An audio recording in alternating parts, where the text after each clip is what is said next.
We are on. Welcome everyone to this week's conversation on sexually speaking. Here with myself, Keisha Clark, and normally with Rhonda Burns as well, my sister goddess co-host. And today Rhonda is jet setting around this great nation of ours. She's on her way to Florida. So I have the pleasure of having a guest all to myself today for this conversation. And to you guys, I'll share her. I'm very nice. Her name is Lisa Carmen. Good morning, Lisa. How are you, beauty? Hi. I'm good, Keisha. So glad to be here with you. I'm sad that I didn't get to meet Rhonda today, but we'll have to hook up another time. We will definitely. Yeah, I think there's a few things we could be talking about, right? Yes, we will keep ourselves busy. Yes.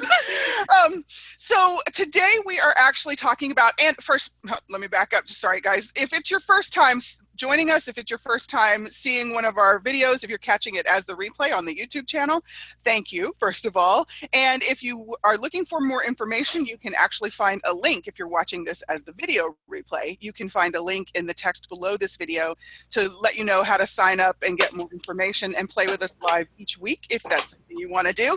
And if it's just something you want to be able to watch the videos when it works for you, you can also subscribe to the YouTube channel. Just click on the subscribe button somewhere on the screen. You'll see that I think it's under the video as well. So first of all, again, thank you. And if it's something, if you're joining us live and you want to bring a question onto the show, if you want to pose anything in the chat room, you can just post it in the chat or the Q&A. And oh, I feel like I might sneeze. Oh my goodness. That's a strange sensation. You can post it in the Q&A. If you roll your cursor over the screen while you're watching, you will see the icons pop up. You can select either the chat or the Q&A. You can send your questions privately to myself and or Lisa, or you can post them for everyone to see, and we'll read them and bring those into the conversation as well. So, wow, everyone, this is so very cool. And Lisa is I call you a dear friend of mine, Lisa. I know we don't get to have a lot of dinners together. Let's do that. I likewise. My dear friend that I want to know better. Exactly. I call her my dear friend. She is a dear friend to me. She's another one I call sister goddess. And Lisa works with women primarily and is one of the brave, most courageous ladies I get to play with. Well, you know what? I get to play with a lot of brave and courageous people.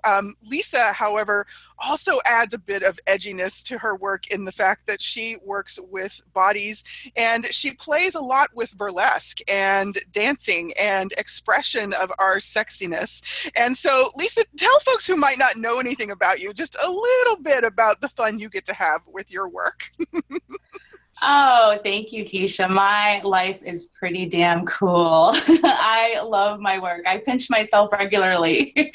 I am a life coach and the creator and the director of the Burlesque Experience, which is a program that's been running here in the Dallas area for 6 years. We've had about 23 seasons, 23 groups of women have come through the 6-week program, and they come from everywhere, every walk of life, every age, every shape, every size, every color. We bring them in, teach them the basics of burlesque. They create a number, a character, a performance. Burlesque is a form of a performance art that includes stripping. So in our show, and then at the end of the 6 weeks, they get up on stage and bust out. The show is called The Bust Out. And they get up on stage with beautiful red velvet curtains, and they have a spotlight on them. And these women from all walks of life, for that moment in their life, become a burlesque performer, and they experience the celebration and the freedom that comes with taking your clothes off for a couple hundred people. That is so cool. There is something quite magical about it.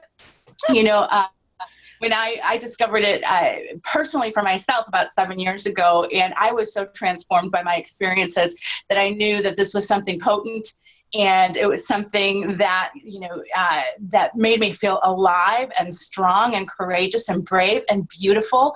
And I thought, you know, this is something the world needs. And so the Burlesque Experience was born, and I love it. I love it. We have, you know, I was doing some math recently. We've, because we also have a 2-hour 2-hour introduction workshop. So there have been thousands of women in Dallas that have been touched by the burlesque experience. So it's really exciting to know that I'm making a mark, because I you know, our little slogan that I came up with is that we're changing the world one striptease at a time. I love that. I totally love that. It's awesome. Yeah, because when a woman is in love with herself, the world changes. You know, the world heals. Yeah. When one woman loves herself better. Yeah, that is beautiful. Important. Oh my gosh. Yes, I have not experienced the burlesque experience as of this moment, and I have experienced some of your other programs. So everybody, if you would like to play with Lisa more, find out more about what Lisa is up to and when and where, you can actually click on her link, which we will have here in the text below as well. Now, the link I was using, Lisa, is your link to your new adventure, the Body Love Affair. I love that. I love the energy of it, and I love I love where you went in the process of getting to this point. And that kind of ties into, well, it actually does tie into where we're going to play today with the topic of Embraceable You. So folks who might not have you might not have seen this yet. There's a movie that has been circulating the globe. It's called Embrace. It's by, actually, I think it's called by the Body Movement, Body Image Movement. Body Image Movement. And it's a documentary of Taryn Brumfitt. I never quite say that correctly. I think you're saying it right. Awesome. An amazing lady who has sharing in this movie is sharing her journey from her body being just really so incredibly broken, and her having like literally from at one point not having control over her body functions, to the road, along the road to healed and whole for her, what it looked like for her. And she did some amazingly courageous things that she actually shared in the movie Embrace. So if you've not seen the movie, if you have any way that you can actually get to a showing, a viewing, or maybe even host one, you can actually find out about that. Lisa, is there a link to that on your website as well for people to find out more about Embrace? Yeah. They can get to that through bodyloveaffair.com. In the event section, there's an Embrace page, and if they go to, don't you? You have another screening. Yeah. I decided it's so fun. I want to do another one. So yeah. I know there's lots of people that missed the first two, so I figured I'd add another one. Let the holidays settle down. January 5th, we're hosting another one in Dallas at the North Park AMC. So I'm excited I want to be affiliated with this film as much as I can, because it's such an important film. You know, and I love that you're mentioning Taryn's personal journey, because I think, and you might agree with me, that I think our most important work, our best work that we give the world, comes from a very personal place. You know, it's got to come from what's really true, what's current for us, what we're experiencing ourselves. You know, we can learn, you know, all the skills in the world, but unless it's coming from our own depths and our own journey, it's just information, you know? Yeah. It's amazing to me. I know that as I was watching the movie, there were a couple of moments that were not like moments that were really obvious where people, that you might be shocked. But I remember this one point in the movie where she's, it's quite humorous as well, but Taryn has gone to this plastic surgeon in LA because she wanted to see, like, what is it like? What do they say? What do people do this for? Kind of thing. Yeah, tell me, doctor, what would you do? Right. And so she puts her body in the hands of this plastic surgeon for him to say, like, you know, from his interesting point of view, like what he would do to fix her body. Mm-hmm. And I remember this one particular angle, she's in a robe, and I think she's in her underwear only because the doctor is, you know, showing her all these different places and things and what they would do. And I, first of all, I was so struck by how he handled her breasts. Like they were, you know, like there was nothing sacred about it. It was nothing, you know, special. Yeah. Like this was not he wasn't there. I didn't really perceive a great deal of honoring, you know, from him. And then the thing that really got me, like, I can't tell you specifically why, but I just remember the camera pans down to her thigh as he reaches down to point out some things about her thighs, and he like lifts the inner section of her thigh and like pulls it forward and talks, says a few things about that, and the camera pans down.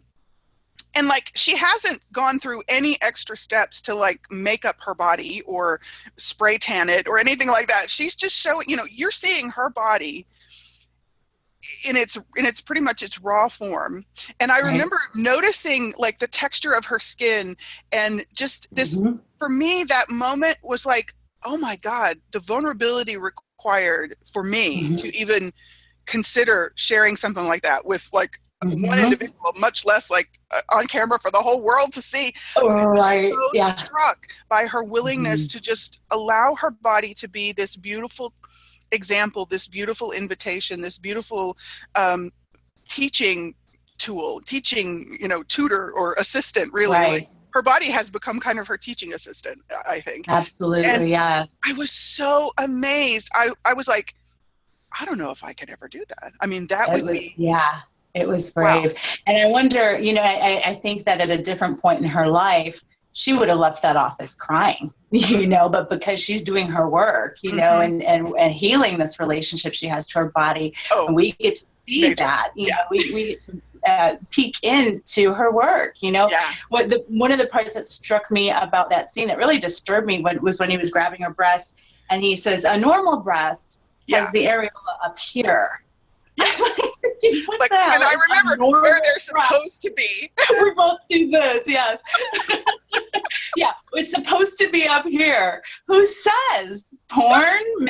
What? I want to know who decided what our breast is supposed to look like. Because mine were out of that category like by the age of 18. I was like, really? Yeah.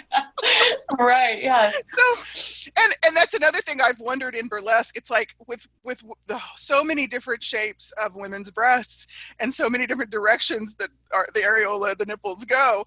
Like, is it really challenging to keep those tassels in place, or is there just some really magical adhesive that you guys use? We have magic adhesive. Yeah, it's the same stuff that keeps toupees on. Okay. I love that. So yeah, but there have been those rare occasions, that a pasty will fly off. We actually, like in theater, they say break a leg for good luck. We say pop a pasty in burlesque. That's the term. And they'd say if you pop a pasty, it's good luck. It happens occasionally, but working with different, and another thing that's interesting about the boobs in burlesque is that that no matter what size they are, the audience cannot wait to see them. No matter what shape, where they fall, how high, how low. The reveal, we call that the final reveal, usually happens at the very end of a burlesque performance. That final reveal, it lasts maybe 5 or 10 seconds long, where we're getting to see that, and we've been waiting for 4 minutes to see that. It's so exciting, and everybody goes nuts. That is so cool. Oh my gosh. Yeah. Well, this is so beautifully comes together for this conversation. And when I just kept getting that, reach out to Lisa. And then when this topic popped as Embraceable You, I just could, it was so beautiful to me to bring the element of the work you do with women and their bodies, and that you hosted this beautiful event with the screening of the movie. You've hosted 2 of them now, and then we have a 3rd one on the docket, and I'm putting January 5th on my calendar because I can't wait to see it again. Great. And then I know that Taryn and a group of people she's working with are also continuing the work. They're starting a program, and you have your programs in place. And I love that I'm seeing this, and I love the word embrace. So that's one of my favorite words. It's sort of that kismet for me of like all of these elements coming together and showing up and being available to us. And I'm really excited for what that can be changing and creating and inviting people to, both women and men. Because as you said a few minutes ago, when women are willing to embrace their own selves, their own bodies, their own beings, and their potency or their power, it does become an invitation for everyone to. And I do find in all if there are any men listening and wondering, is this a one-sided conversation? I actually find that when men are willing to do that, be that, and choose that for themselves also, that it creates a space for a woman to show up as more of her. And Absolutely. and so, and I know that there's a whole what we could call sparkly area of people who are in different, in transition. And so this is not specifically about a definition of what a man is or what a woman is. It's really about when we show up in our own sexualness and our own sexual potency, whatever that may be. Exactly. Yeah, and I love that. Yes. It is so powerful. So I'm going to read our description just for folks to be for us to kind of start as we're now a few minutes into our conversation. So do you think of yourself as embraceable? Do you feel comfortable being embraced? Are you able to embrace others? And what about embracing you, as in all of you? Have you begun to choose that? And would you be willing to be open to the possibility of that? Like, I get that we kind of want to know how that's supposed to look and what that's supposed to be like. But what if that's not something that we could give you your definition of? What if that's not something that anyone else could actually tell you how it's supposed to be for you? So that is what we're playing with. And what does that have to do with sex? What does that have to do with our choosing physical copulation, our feeling sexy in our bodies, our sexual potency, the sexualness of us, all of that? And I know that, again, we always make our disclaimer. One, this is an unfiltered conversation, so no filters on the discussion or the dialogue.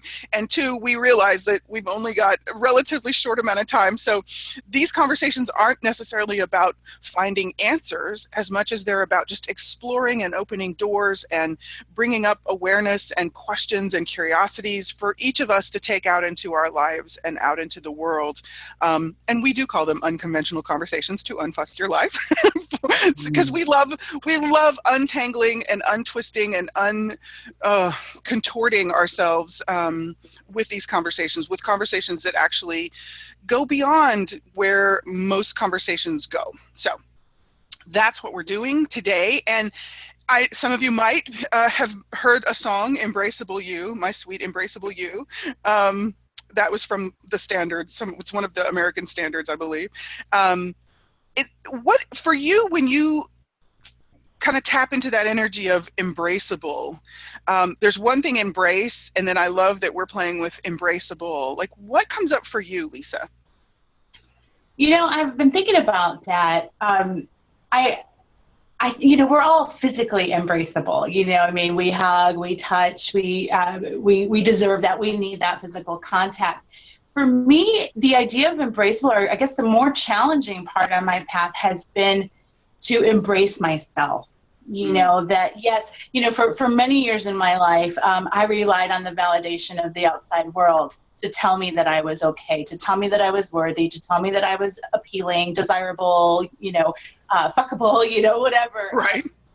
That, help me, love me. I say I had written on my forehead going around in the world. I might as well have had that written on my forehead because I didn't know how to do that myself. And so for me, embraceable is about learning to do that for myself and to give that to myself, to embrace myself. Taryn at the end of the film says something so beautiful. She's the film is, as you know, a testament, or a letter to her daughter, basically a love letter to her daughter is what I would describe it as.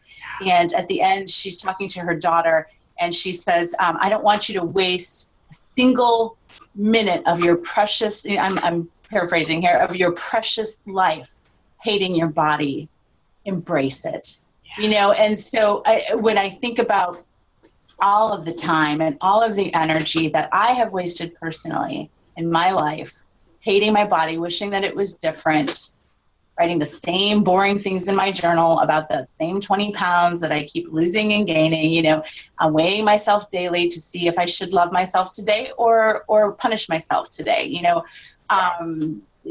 just a lifetime of not being able to embrace myself, or withholding love, like until I get, once I, lose that 20 pounds, then I'll be lovable, or then I'll love myself better.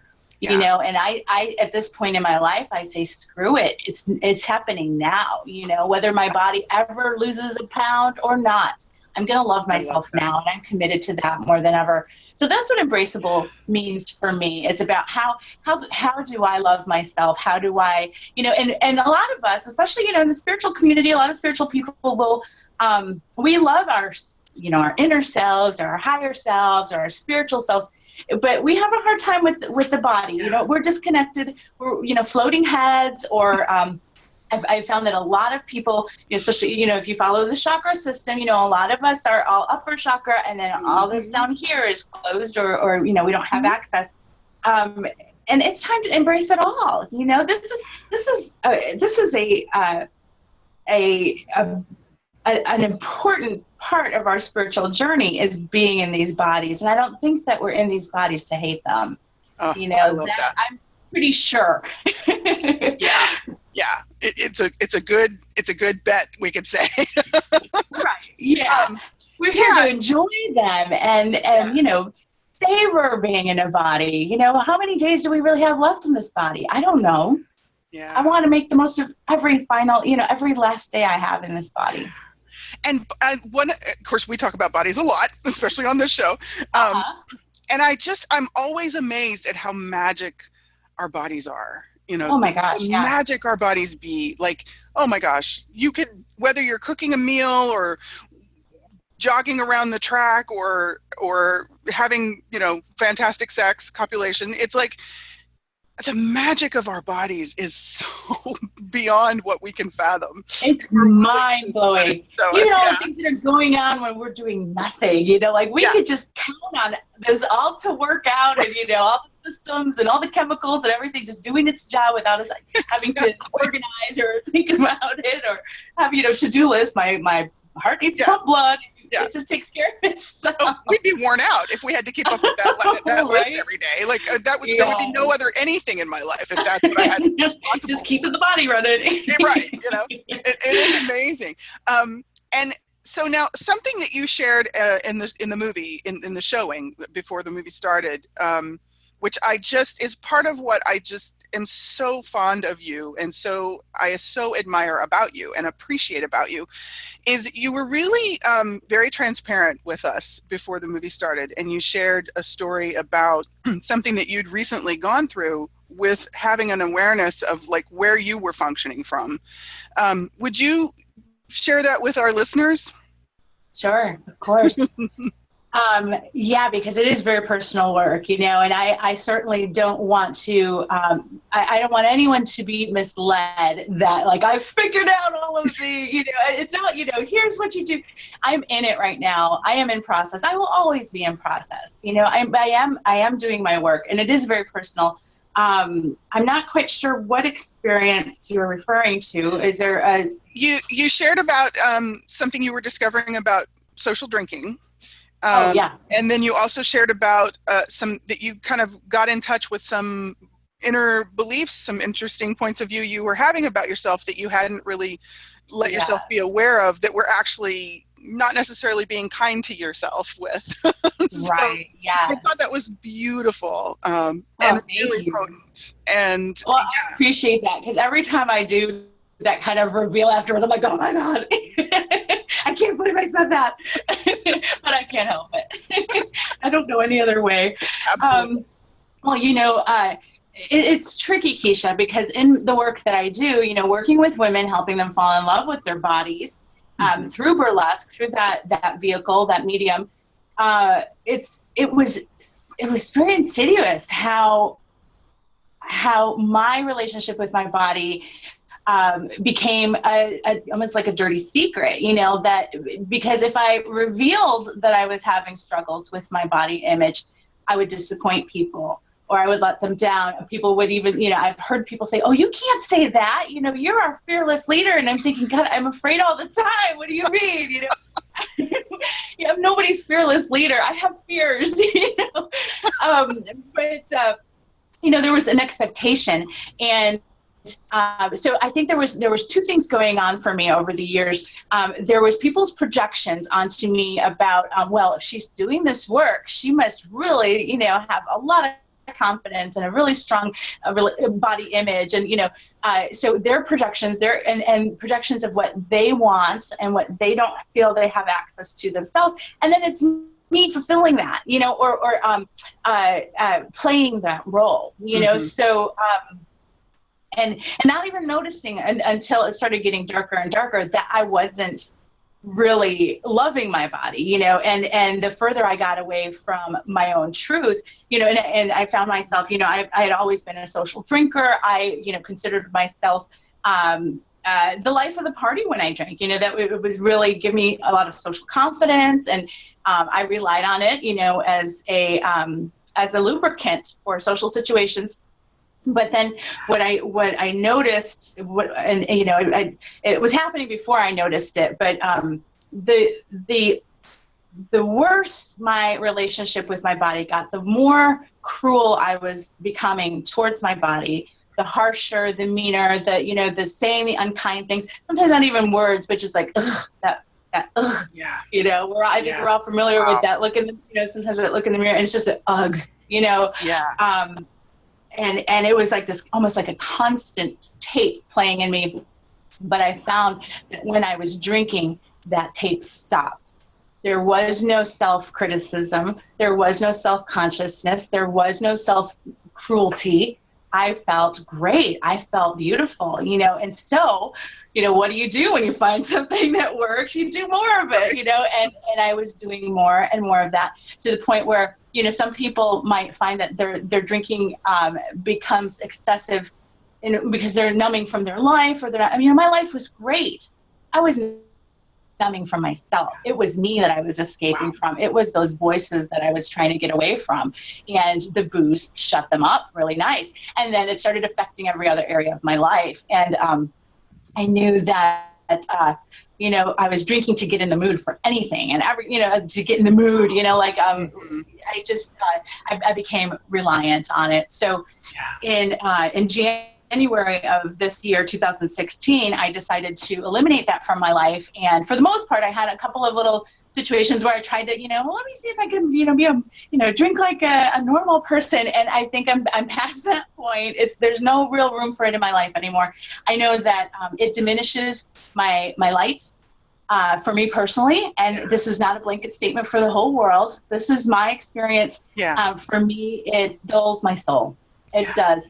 And if I want to operate at the highest level, and I think I was avoiding that too, if I stay small, I won't have to do great big things, and I'm done with that. I'm done. So I decided that very consciously that it no longer belongs in my life.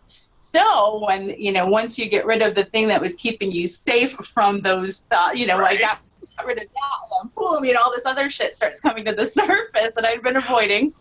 And I became face to face with this dark side of myself that had gotten into the habit of being very cruel. And I had like you were talking about, kind of film and all these things lining up, when change is happening and you can try to change, but until you're ready, until you're so ready, nothing's going to change. So all of these things were lining up for me, different experiences and a workshop that I signed up for that put me literally in the mirror with myself. That was a huge breakthrough experience. And I've done mirror work in workshops before, but there was something quite different about this experience because the facilitator, her name is Jessica Tartaro. She's a close friend of mine. She does a beautiful work here in Dallas. She was saying, we're all sitting, a bunch of women sitting in the mirror, and it's hard. It's hard to sit in the mirror and look at yourself, especially in a room full of people. And she said, like she would say, if you're finding yourself criticizing yourself, and every time she said that, I was criticizing myself, like, oh, my eyes look puffy, my belly looks, I'm just picking at myself. She said, look in the eyes of the one who is being criticized. Look into the eyes of the one who is being criticized. And that was a game changer for me. I had never done that before. I started looking into the eyes of the one who was being criticized, and my heart broke for her.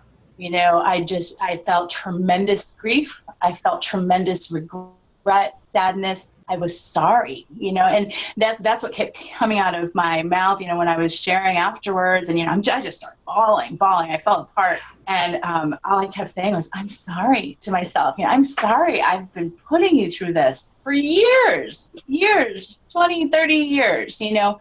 And that solidified my commitment to heal this once and for all. I don't, you know, it's not nice. We wouldn't do it to anybody else. Yeah. You know, why do we do it to ourselves?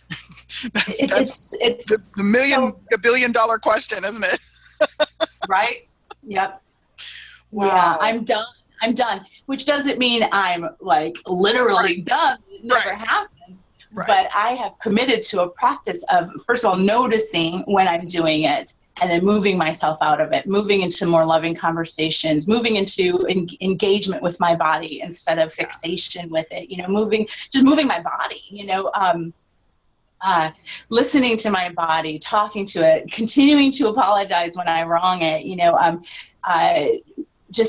moving into a loving, passionate relationship, you know. And I like that, you know, I was thinking about the term body love affair that, you know, just kind of fell on my lap, you know. It was, I'm like, what do I call it? And because it is a relationship. The relationship we have with our bodies is our number one relationship. If you think about, like, what else is till death do us part for real? Like, marriage of us, yes. This is it. This body and our souls that embody this body, yes, are in it forever, and till death do us part. And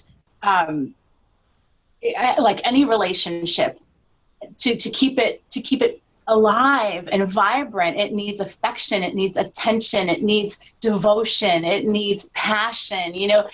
So why are we so why don't we think of bringing these things into our relationship with our bodies, you know? Not just for the other outside of us, you know. Why can't we turn it inward? So that's what I've been playing with, and it's been an awesome year. And that, to me, like, the energy within all of what you were just describing, that of creating that relationship and maintaining that relationship, like, for me, that is a part of that, well, a large part of the energy of embracing. You know, I think of embracing as like something that is an action, and it's not like the thing you do one time and then you're done, you know. Right. Yeah. And it kind of lands for me the way I see some people parent, in a way that is like, they always have an awareness of where their children are. They always have a connection to their children. They're always kind of like tuned in, and they're always willing to just receive their children, no matter what their children are doing or being, because they are in their knowing, you know.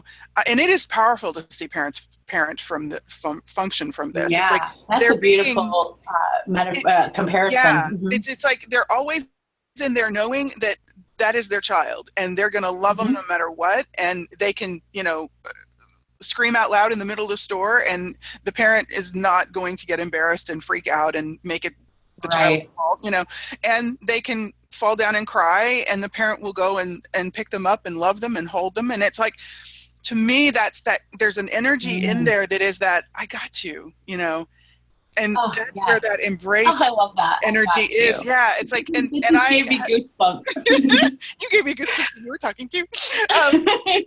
I've started to notice, like, for me, one of the things it just started to naturally occur was, I used to have horrendous menstrual cycle pain. It was, oh, you know, I would have bought into that it was a curse, you know, and I did for a while because of what I experienced. And I, for years, warred with my body over, you know, why did I even have to have ovaries? Why did I even have to do this? I never wanted to have children, blah, blah, blah. Well, then, of course, I came to the awareness of, oh, I chose this body. I chose to show up as a woman. I chose, you know, that includes these certain parts and these certain things on this planet that bodies do. And I guess it was like between 3 and 4 years ago, when I started to just play with, you know, obviously what I had been doing was not working and had not changed anything. And so I started to just talk to my body. And she started to show me amazing things. Mm-hmm. And I started to just be more in dialogue with her. And I refer to her as her, you know, she's this beautiful creature I'm hosted by, and I get to, yes. She carries me around, you know, yes. what I realized is that I've started to, when I'm in those tough moments, cause I still sometimes I have days of super intense head pain and, you know, weird body mm-hmm. stuff. And I think there's some of us who physically process things in what seems like really extreme ways. And it's just like a part of the way our body does what they do, you know? Right. So my body, I have some of that. Mm-hmm. And what I began to be able to just sort of organically go to is letting her know I'm still here, you know, and I'm with you. Mm-hmm. And I will tell you, the first time I did that, it changed my whole life. Mm-hmm. And so as you were talking about, you know, looking in the mirror, looking in the eyes of the one who's been being criticized, that was kind of a parallel sort of moment that I was connecting to of, yeah. It's a moment that, like when we say to a child, I've got you. You know, mm-hmm. I'm not going anywhere. I'm not going to hate you. I'm not going to criticize you. I'm not going to throw you out into the big mean world with nothing to back you up. You know, it's like, it's something amazing that happens, that our bodies actually mm-hmm. respond when we offer them our open arms. Oh yeah. You know? I don't think my body's ever been happier. Like, yeah. Finally she's paying attention to me. Finally exactly. She's devoted to me, you know? That's huge, you know, and it's beautiful. And what a game changer that is. Did you find that your body, the symptoms have subsided since you brought that awareness to your body? The way that what we would call pain or intensity moves through for me now is so very different. Mm-hmm. I still have a few of those moments where I'm just like, are we going to die? I mean, there are days, and wow. Thankfully they're not as frequent as they used to be. Right. Primarily for me, it was when I was having head pain, you know, because when your mm-hmm. head is on fire and feels like it's going to explode, you really do kind of lose your mind. You really, right. You know, it's like people who have migraines and things like that. And there were moments where I was just like, are we checking out? I mean, it was in so much intensity. And then when I began to be able to just, you know, let go of all of my conclusions about what the pain was supposed to mean. Mm-hmm. And I started to just be able to go to, okay, I'm here. I'm just here with you. I'm just here with you. I'm not leaving presence. You, and I'm just mm-hmm. here. And what else can we mm-hmm. choose now? You know? And sometimes mm-hmm. it was just for me to conk out and sleep for hours. And sometimes it was for me to throw up. And sometimes it's for me to mm-hmm. get in a bath. And sometimes it's for me to like go out and put my feet on the ground. But I'm amazed with how, like, I don't have to be the victim of the pain. I don't have to be, mm-hmm. you know, the pain doesn't get to tell me what to do anymore. Mm-hmm. And that is really potent and really amazing. Right, yeah.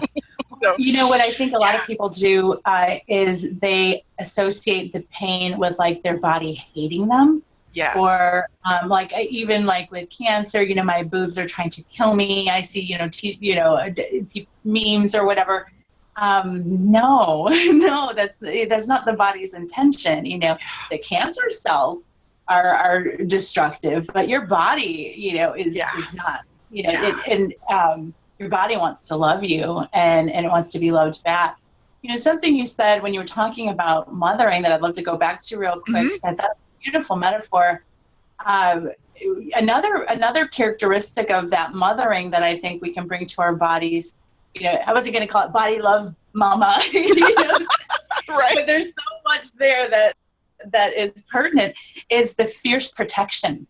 You know, mm-hmm. a mother fiercely protects her children. Mm-hmm. And, you know, I'm a mom and I would lay down my life for my daughter.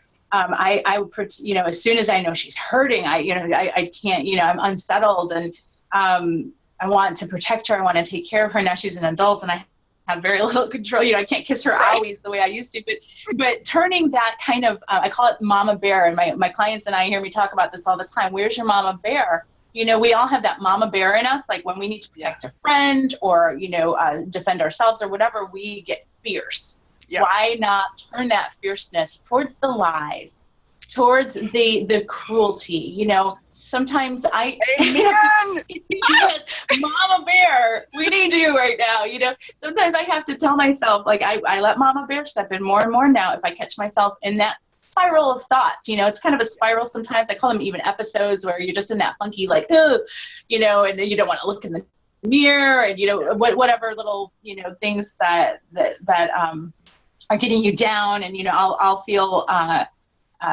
mean to myself and specifically around my body, and I will, Mama Bear will come in and say, no, we don't talk that way anymore to ourselves. You're not allowed to talk that way anymore. No, that's not nice. You know, like just simple, you know, like mothering 101. No, bad talk, you know.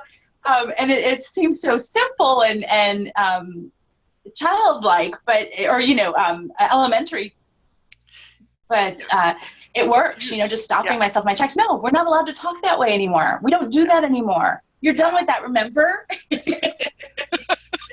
It is so funny that can be such a prevalent habit. And it almost, it's like an addiction. It's almost like we get addicted to being unkind to our bodies. Like it's so true. Out because, you know, we can't go beat up on somebody else because that's kind of illegal. And you know, they might also turn around and kick you to the curb, you know. But yeah, there's like this strange kind of compulsory, obsessive thing. Like a default kind of. Yeah. So I love that about, remember.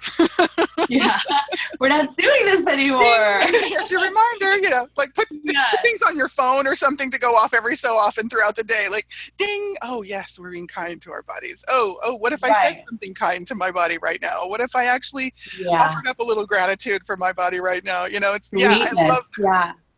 And you think about like when you are, you know, when you're having a love affair that's passionate, you constantly are telling each other sweet things and, you know, complimenting each other all the time. And, oh God, you look so hot. Or, you know, I love the way that looks on you or whatever, you know, all these little things like feeding that to ourselves is really important. Yeah. And I think, you know, when it comes to those habits and reestablishing, you know, rewiring basically is what we're doing when we make that decision.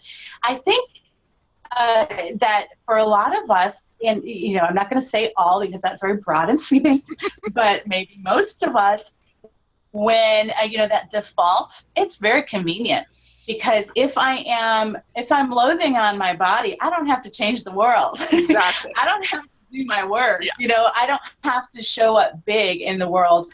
I don't have to take risks, you know, because I'm so caught up and fixated on myself that I can stay small. You know, it's a way, I think, of staying small. Eve Ensler, in her book, you know, she wrote the Vagina Monologue. She didn't actually write those, but she collected all of the stories and assembled them into that beautiful play. And then she wrote another book called The Good Body, where she it's her own journey about her own relationship to her belly primarily. She had a very complicated relationship with her belly, and even had cancer in her stomach, and you know, all of these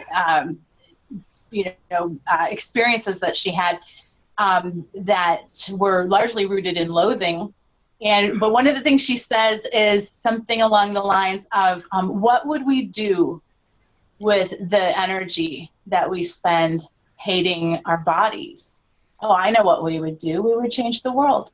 Yeah.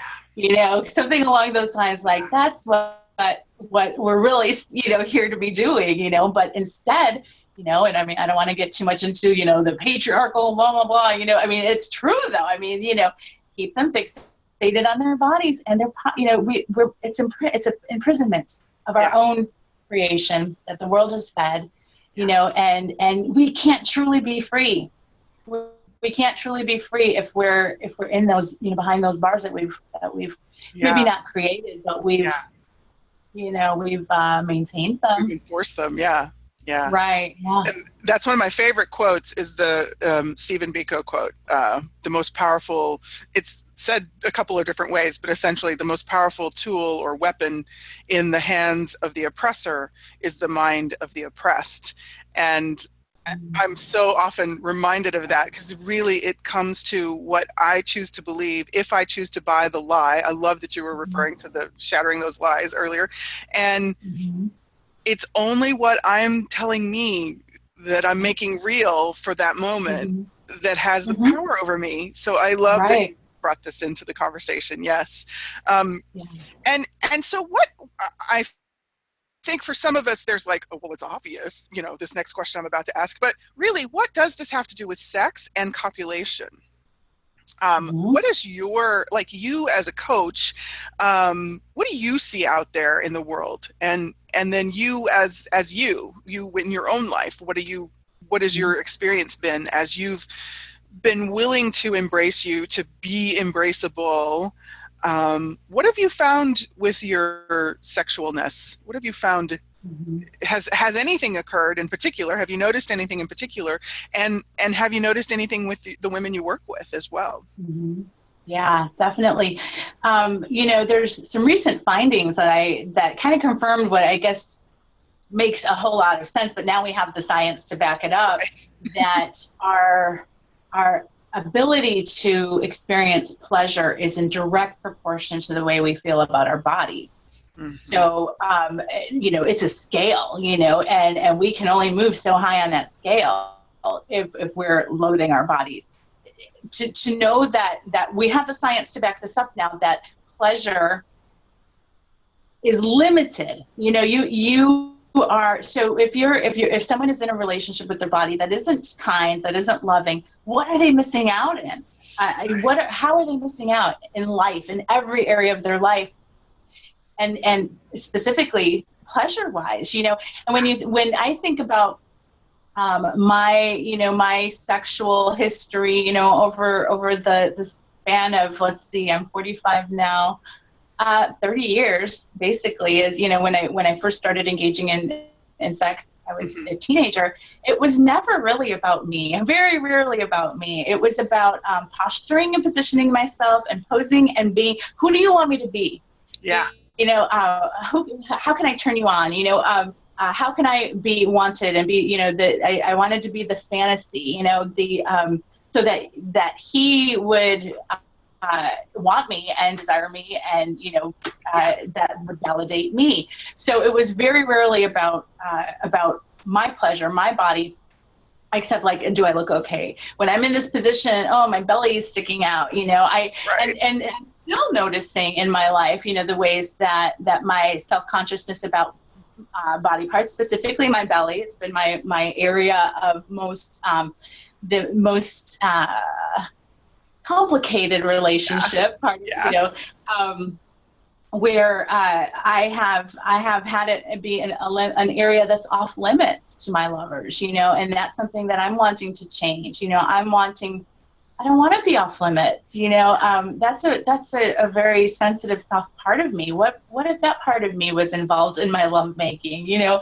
I love that. Then that's something that's I'm on the realm of, and moving into that. But, you know, so I know for a lot of women, I have clients that I have one client that hasn't had intercourse with her partner for many years because she hates her body. You know, I've known people that can't have the lights on, or, you know, not in daylight, only in the dark, or you know, they're hiding their bodies, they're keeping their clothes on, you know, all these things. And all of these things, you know, I think of these choices that we make and the ways that we live, either it's freedom or it's prison.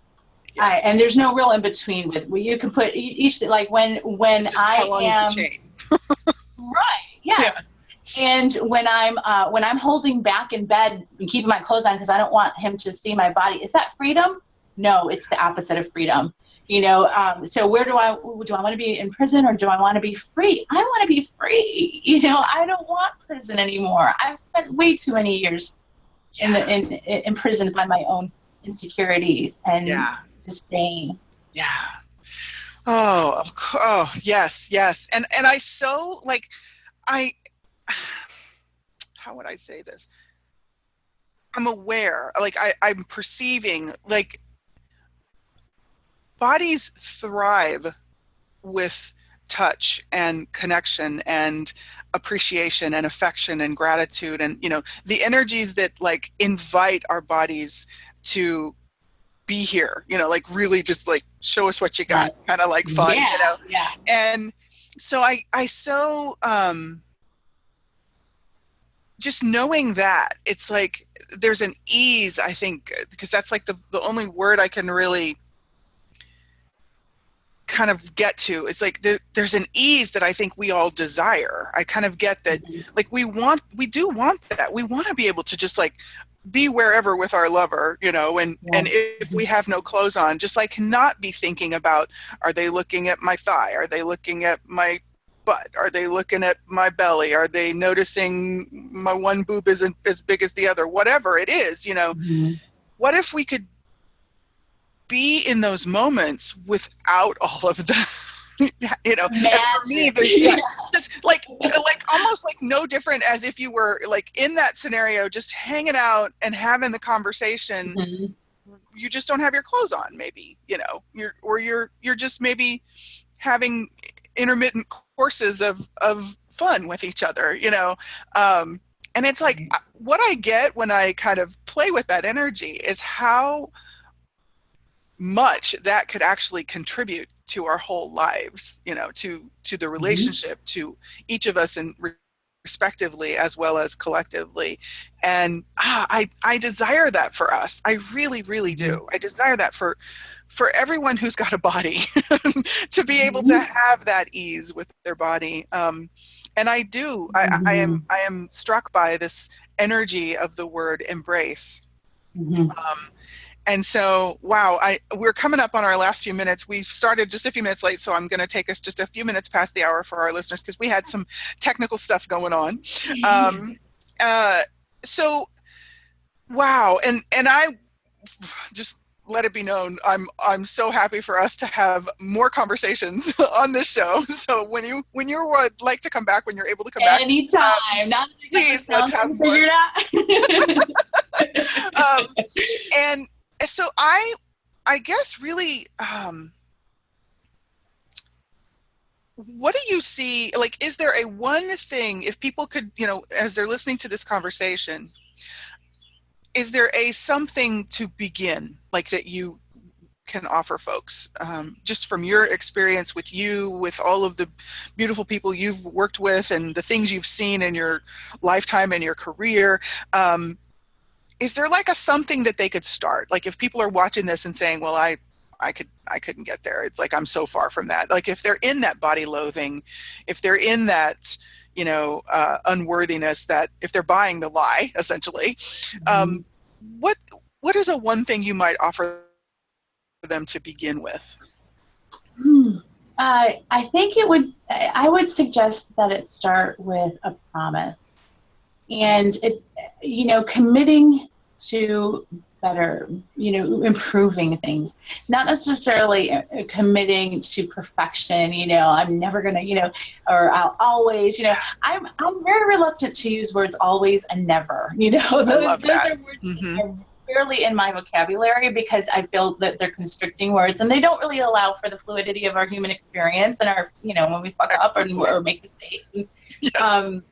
So, but I do like the words, I am committed to doing my best, or I am committed to nurturing this relationship. What can you commit to? You know, you don't have to make, you know, even like I'm an ordained minister and I marry couples, and the wedding vows that I use are very different than your traditional wedding vows because part of the vows, and I love these vows, part of the vows read that I share are, it is my intention to love you forever. You know, there's something about that has some breathing space and freedom, and, you know, the possibility that we evolve, we change, we shift.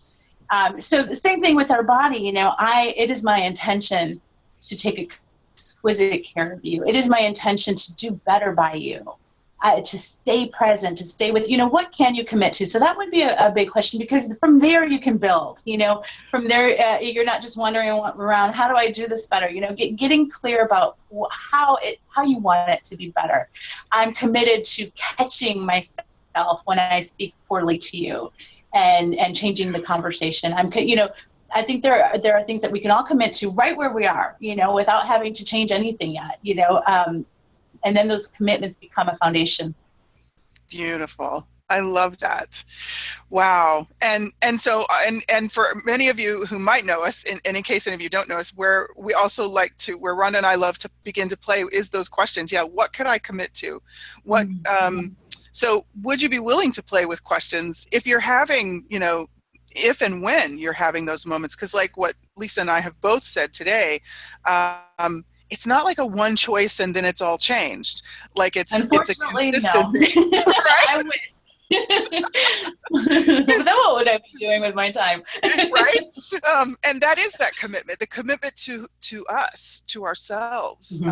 And that is not something we learn how to do. It is not something we're modeled or taught, or it's not promoted. It's not like a part that's included in pretty much anything that we have going on in our world. So it is a different path to take. And there's not, I don't know that there's a lot of easily accessible examples. And this is where playing with question and curiosity could actually work as well, is, so who are the people? Just maybe ask your body and ask the universe, who are the people? Who can I find that resonates with what I desire? Who can I add to my list of people that I follow, or who can I check into today that models commitment to self, commitment to your body, being present with your body, having ease with your body, having fun with your body, actually liking body, right? And I know that I'm doing that, and I'm finding more people. Yes. That's how I was connected with you, through one of your early Sacred Sexy You. First of all, that name jumped off the page at me, and I was like, I'm going to check that out more. And there we were. And I know that on your, I want to share folks too, on your Body Love Affair, you have actually a gift when people go and get on your list. Is that correct? I do, yeah. Awesome. At bodyloveaffair.com / is it front slash? No, forward slash. I'm sorry. I always get confused. / special guest. So for guests of this show, people that have tuned in, I have a little package that I've created. And part of what I've created isn't so little. It's actually a complimentary private session. I'm not going to keep those available forever. Once my schedule fills up, I'm going to need to close that down. So, but it's a 45-minute private session. Wow. There's a 7-day something that. And then a 7-day, yeah. Okay. 7-day, I call it the startup kit. It's basically a quick start program to get you moving. There's commitments involved on what can you commit to, observing, noticing. Oh, Wendy, thank you. Thank you, Wendy. Says it's valuable. I appreciate that. So glad valuable. to know. Yes. Always good to hear from somebody besides me. I think they're valuable, but but Keisha, if I could really quickly, when you're talking about community, and you mentioned the importance of finding people that resonate and finding like-minded people who are willing to journey with you, I think that's so important. And, whether it's with a coach like me or with your girlfriends, commit with your girlfriends. Hey, I want to be nicer. I'm working really hard to be kinder to myself. If you catch me being cruel to myself, will you remind me? Yeah. Girlfriends have a tendency like, oh no, you look great, honey. I love it.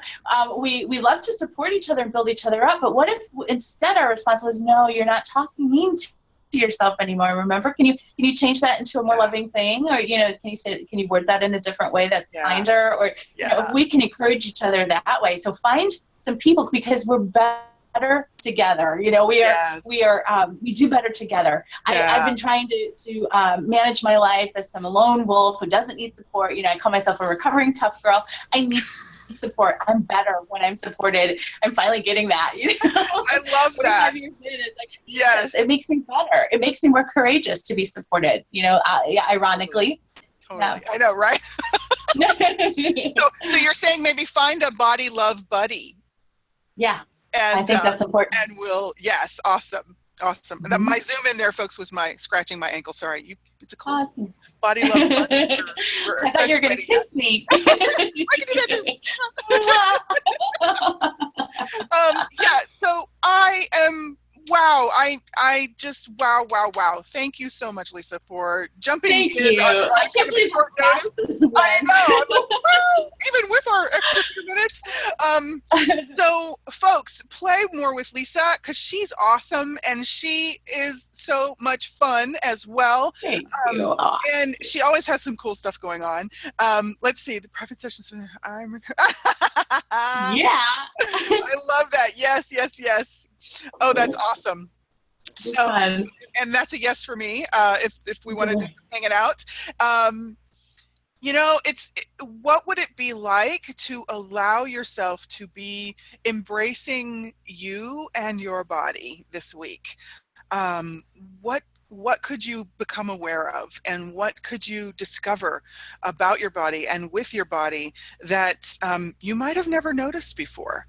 And I wonder what that could change in your relationship to yourself, in your relationship to anyone else you have in your life, and in your business, and in your work, and in your relationship to your children as well. So, and if questions come up for you with this, reach out to Lisa as always, and you can reach out to Rhonda and myself. You have if you'll look below this video in the post, you will also see, in addition to Lisa's links and information, you will also see the email. You can send us feedback, questions, or whatever else. If you have specific topic requests, conversationswithkr@gmail.com for Rhonda and I, and Lisa's link, bodyloveaffair.com, will be in this text as well. Lisa, I just adore you. I'm just so grateful you're on the planet. Mutual Admiration Society. Yes. I love anytime I get to play with you. It's so much fun. You're so delightful and warm, and you just make my day anytime I get to interact with you. Thank you for having me. I love this conversation. Welcome. Huge contribution. Keep doing what you're doing. Keep choosing. Keep being.